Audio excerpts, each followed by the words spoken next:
And we are back with the fourth segment of the GSMC Basketball Podcast presented by the GSMC Sports Network. And in this fourth segment, I'm going to just give a quick update on all of the basketball news, as well as, free agent signings and trades, everything else of that nature. And it's going to be a lot of things. I can't just specifically talk about one because there is so many things that are going on in the world of basketball right now that I just think they should be worth mentioning, and I can't cover all of them in just I can't cover any specific one in one segment. I feel like, and especially since I'm going to be taking a little bit of a break. I'm not really a break, but, the weekend, that's the time when I don't post anything on the basketball podcast. So I feel like this is just, enough news and enough information to keep you guys informed while the weekend is going on. So first we're going to start with the Dallas Mavericks. I mentioned before in a previous podcast that the Mavericks are interested in, or they plan on trading Tim Hardaway Jr. to a different team, and that ultimately ended up happening. So now he's no longer a Dallas Maverick. He played horribly in the postseason, absolutely horribly in the postseason. And honestly, there was a graphic that I saw that he didn't score a single point from May all the way up until, I believe, game 4 of the NBA Finals. That is really, really bad. And obviously, being so bad and being so unhelpful for the organization and just costing them a roster spot, they wanted to make a deal with him. They wanted to trade him. So I'm just going to read all of the trade details. I'm going to try to pull them all up. And hold on just one second. And so he got traded to the Detroit Pistons, and so he's moving to the Motor City, and it's a cap saving move that the Mavericks ended up doing. Dallas is sending 3 second-round picks along with Tim Hardaway Jr. to Detroit in exchange for Quentin Grimes. And honestly, I think this is a great move coming in from the Dallas Mavericks. Honestly, this is a great move. The Mavs, they now have a lock in a playoff rotation guy. They now have a guy that's going to play in the playoffs a lot and be a part of the rotation, which I think puts them in at a surefire 7 under contract. Luka, Kyrie, PJ, Gafford, Lively, Josh Green, and Grimes. Those guys are going to be the players mainly in the rotation. They should also be set to re-sign. They should also be set to re-sign some of their other players as well. DJJ is going to be one of those players that they plan on re-signing, so that way they could have a full 8. Now, for Detroit's side of this trade, the 3 second rounders, they feel right for them. For what they're the contract that Grimes is on. Obviously, Grimes is on an expiring contract, and for what it's worth, they're also trying to rebuild, so this definitely helps them in the rebuilding category. However, under the assumption that he wouldn't want to stay in Detroit long term, I think this is a great pickup for the Dallas Mavericks. And maybe Talon Horton, THJ's expiring contract can be beneficial in another trade. We'll figure that out. We'll see how it goes. I'd imagine that's not going to be true, but that's basically one of the big trades that's going on in the league. That's one of the newses. So next we have a free agent signing. So Emmanuel Quickley, he obviously former Knicks, and he is signing a contract with the Raptors that is worth $175 million. And now the Raptors have both pieces of their return under contract for at least the next 3 years. Emmanuel Quickley, 5 years, $175 million, according to ESPN. RJ Barrett, hold on, let me just close all these ads. RJ Barrett, the other player sent to the Raptors in exchange for OG Anunoby, is already under contract for the next 3 seasons, and the Knicks and Raptors trade seemingly has become a win-win for both organizations, finding the better fits for their rosters and having their new assets under contract in the foreseeable future. I'm reading this from an article, by the way. And obviously Toronto's in a rebuild, and it seems like Emmanuel Quickley is going to be part of that rebuild, and he has talent. Like, I'm not going to say that he doesn't have talent. I watched him when he was on the Knicks. He was, a lot of people were very distraught when he got traded because he was a phenomenal scorer and he was a very good piece to the team. So, but obviously Toronto's in a rebuild and it would be tough to retain Anunoby in free agency, and he represented a luxury rather than a necessity on the team in transition. His injury history also hurt the team lacking star players, so the Raptors decided to send him to the Knicks for the two starters RJ Barrett and Quickley. Plus, obviously, Quickley he would become an unrestricted free agent without a new deal. This is obviously the result of that. Quickley was the Sixth Man of the Year award winner in 2023. He averaged 18 points, 6 rebounds, and 4 assists in a starting role spanning his 38 games with the Raptors. He averaged just 12 points per game with the Knicks, albeit in 24 minutes compared to 33 minutes. So they have value. Like the Raptors, they find the value in getting Emmanuel Quickley.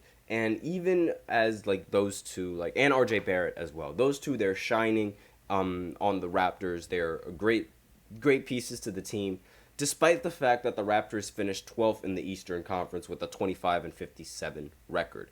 I mean, depending on how well these guys can play, and with Scotty Barnes being the number one option, maybe the Raptors they could make something of themselves in this season. Maybe they'll make a play-in appearance. Maybe they'll make it to the playoffs. I honestly actually don't think they're going to make it to the playoffs. The play-in tournament seems a little bit more feasible and plausible for the Toronto Raptors.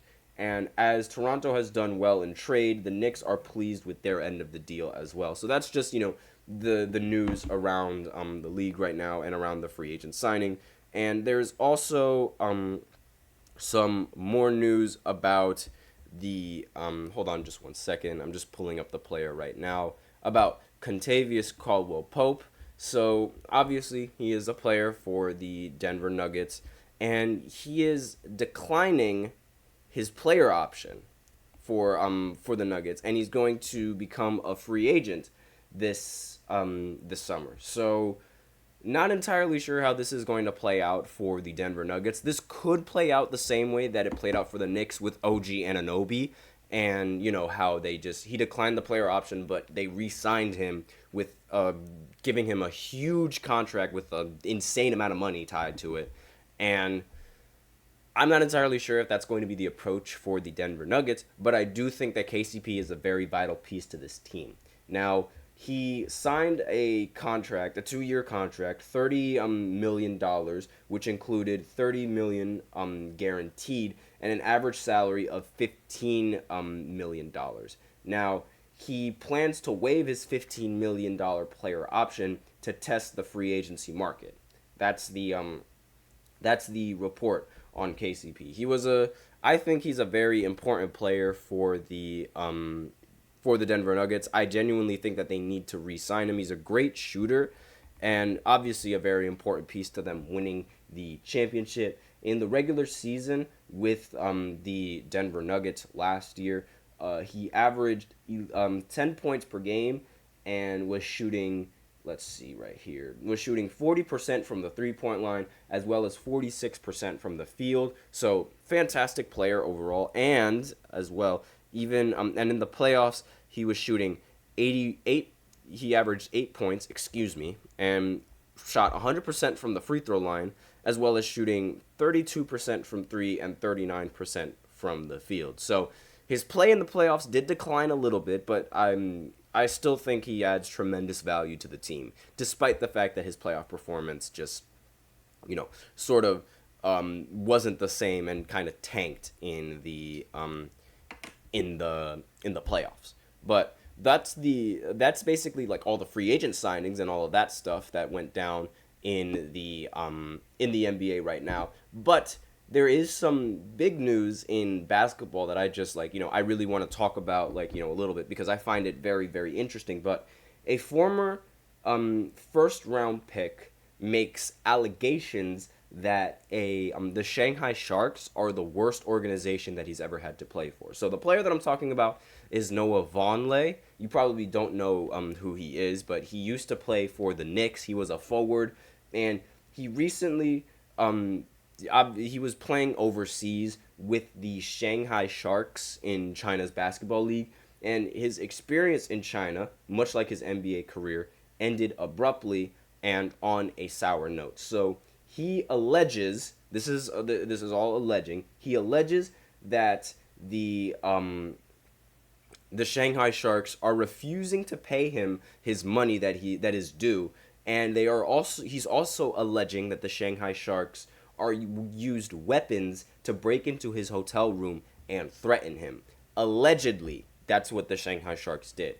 And he posted all of this on his he posted this on his Instagram story saying, quote, SMH, it was a crazy year playing in China. Shanghai Sharks, by far, worst organization I've ever been a part of. Very unprofessional. They still owe me my playoff bonus from the 2021-22 season. They also still owe me the remaining balance of my salary for the 2023-24 season, he wrote in his first Instagram post. This is all that was all quoted by him. And he also said, I was dealing with injury during the season and it was taking longer than expected for me to return. The Sharks tried to rush me back many times and told team doctors and doctors outside of the team to lie to me and tell me I'm okay to play. I sent my MRI results to doctors in the States and they had different opinions and confirmed I wasn't ready to return to play, he shared on Instagram. This is all the things that he is saying on his Instagram. This isn't me. Because the injury was taking too long, the Sharks were trying to find ways to terminate my contract on a fully guaranteed deal. They wrongfully terminated the contract on February 26, 2024, he continued. And let's see, more on this quote. I get back to the hotel after attending one of the games. Now the general manager wants to have my room canceled. The general manager tells the hotel to send people to my room to force me out of there. There's 6 people coming in my room trying to break in and grab me out of the room. This is all what Vonleh wrote on his IG. This is not me saying that that's what the Shanghai Sharks are doing. This is all him. This is alleged information. This is him. So, and he also put on Instagram, weapon they used to break into my room while I was asleep. Snatched it from them through the peephole, SMH. This is everything that he wrote. So, a little bit of if this allegation is true, that's a little bit cuckoo in my opinion. Now, I'm not going to touch on that a little bit. I just wanted to, bring that up because I thought that was very, very interesting how allegedly that's what the Shanghai Sharks were doing to him, and that is allegedly how they treat their players. Again, allegedly. So, with that out of the way, we are going to go right ahead into the 5th segment, which is going to be my favorite segment because a former classmate of mine, Mark Armstrong, recently signed with the Brooklyn Nets. So I'm just going to talk a little bit about that in the 5th segment. It's going to be shorter than a lot of the other segments, but I really want to talk about this because this was my classmate. We were in the same graduating class. We were also in I believe we were in the same music class. Yeah, I believe it or not, he took music. It was an elective that he had to take that year, but I'm just going to talk a little bit about that right after this short break, so be sure to stay tuned.